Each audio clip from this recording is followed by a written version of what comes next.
Assalamualaikum warahmatullahi wabarakatuh. Halo semuanya, berjumpa lagi dengan saya Nani Rahmawati di channel Accounting Simple. Kali ini kita masih akan membahas mengenai persamaan dasar akuntansi di perusahaan jasa. Simak sampai akhir ya. Oke, sebelum kita masuk ke latihan soal, kita akan mengingat kembali apa sih persamaan dasar akuntansi. Persamaan dasar akuntansi itu sendiri merupakan konsep mendasar dalam dunia keuangan, di mana sistem pencatatan antara aktiva dan pasiva harus terdapat keseimbangan. Aktiva merupakan kekayaan yang dimiliki oleh perusahaan, dan pasiva merupakan sumber dari kekayaan perusahaan tersebut. Sumbernya bisa dari hutang ataupun dari modal pemilik itu sendiri. Nah, sekarang kita akan melihat saldo normal 5 akun utama di dalam perusahaan, di mana aktiva saldo normalnya terletak di debit, kemudian hutang terletak di kredit, lalu modal saldo normalnya di kredit, kemudian biaya di debit, dan pendapatan di kredit. Kelima akun utama tersebut kita harus hafalkan untuk apa?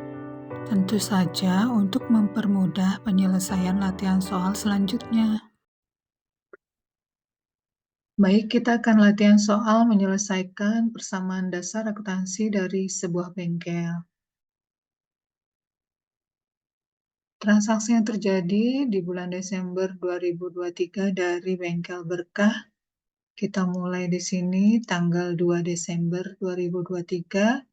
Pak Anto memulai usaha bengkel Berkah dengan menanam modal sebesar 60 juta. Analisa transaksinya yaitu yang bertambah apa? Di sini yang bertambah adalah kas, dan di sisi pasiva yang bertambah adalah modal. Maka kita akan tambah di sini di sisi aktivanya yaitu kas, dan di sisi modalnya sama-sama 60 juta. Kemudian yang kedua, tanggal 3 Desember 2023 membeli peralatan bengkel sebesar 5 juta secara tunai. Analisa transaksinya bagaimana? Apa yang bertambah di sini dan apa yang berkurang? Di sini kita membeli peralatan sehingga peralatan kita akan bertambah ya. Karena secara tunai maka kas kita akan berkurang. Jadi kita kurangin kas sebesar 5 juta.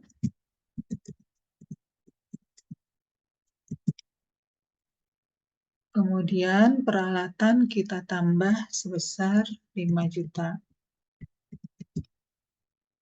Harus diingat ya bahwa satu transaksi perusahaan bisa mempengaruhi dua akun.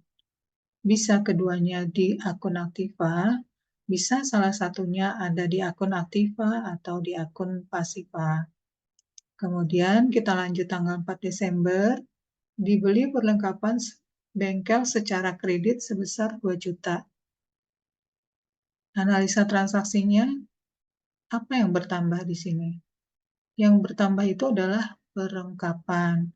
Kemudian karena secara kredit, maka hutang kita akan bertambah.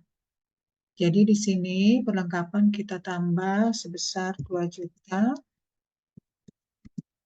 Kemudian hutang kita juga bertambah sebesar 2 juta.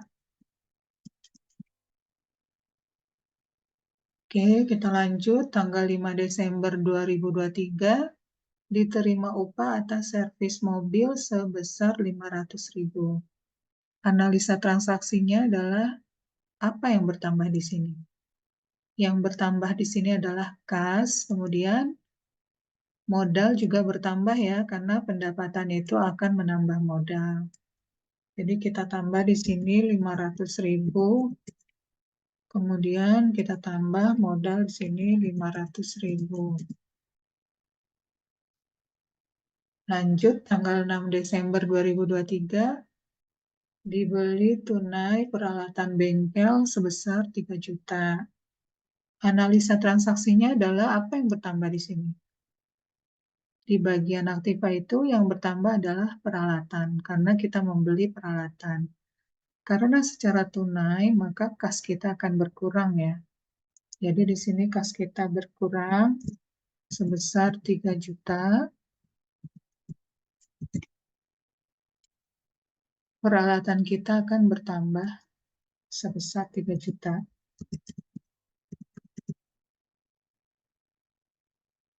Sampai di sini mengerti ya.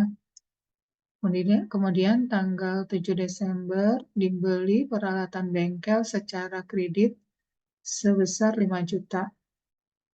Analisa transaksinya yaitu apa yang bertambah? Yang bertambah adalah peralatan. Peralatan bertambah karena dibeli secara kredit, maka utang kita juga akan bertambah ya. Jadi kita akan tambahkan di sini peralatan sebesar 5 juta. Kemudian di sisi pasifanya hutangnya bertambah sebesar 5 juta.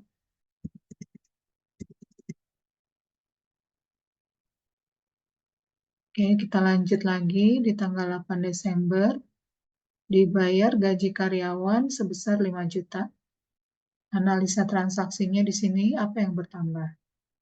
Yang bertambah, di sini tidak bertambah ya, justru di sini berkurang karena kita membayar biaya gaji. Jadi di sisi aktiva, kas kita berkurang, kemudian karena biaya gaji itu mengurangi modal, maka di sisi pasifa juga akan berkurang.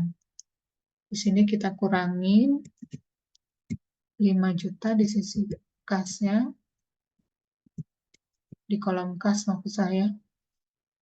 Kemudian di kolom modal juga kita kurangin 5 juta.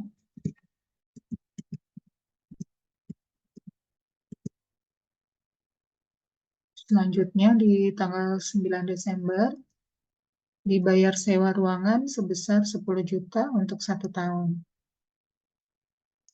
Karena kita membayar berarti kita mengeluarkan uang ya, jadi kasnya itu berkurang. Nah, di sini apa yang bertambah? Karena kita membayar sewa ruangan untuk 1 tahun, berarti kita memperlakukan sebagai piutang. Karena belum jatuh tempo selama 1 tahun ya. Di sini kita tambah untuk sewa dibayar di muka sebesar 10 juta. Kemudian kas kita juga berkurang sebesar 10 juta. Maaf. Ini kita kurangi. Di sini kasnya berkurang juga sebesar 10 juta.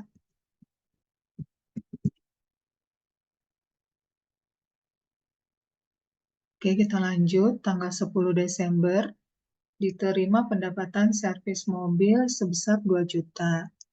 Analisa transaksinya di sini kita menerima uang kas karena menerima pendapatan.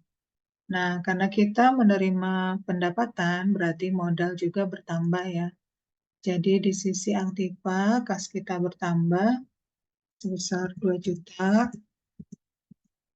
Kemudian kita tambah juga di sisi pasifanya di akun modal, kita tambah 2 juta.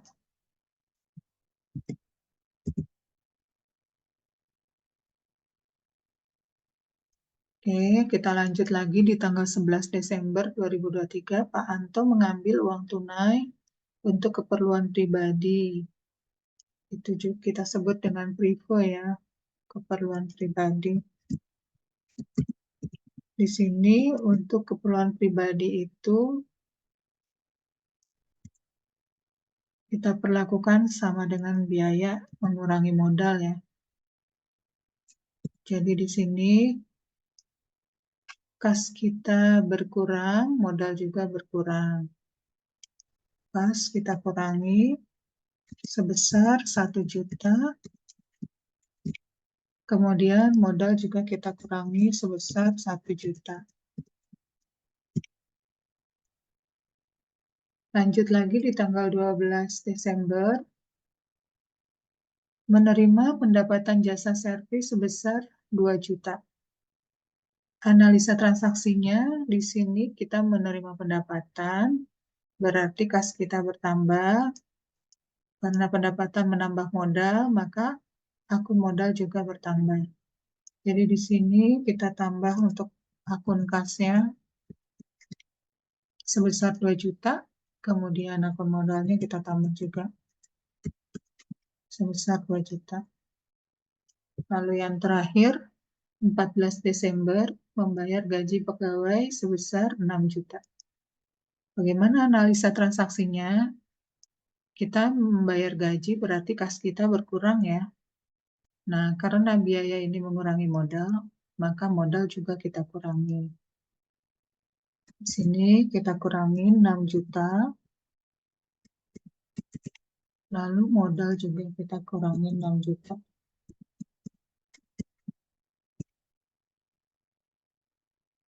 Nah, setelah semua selesai, kita akan menghitung masing-masing akun.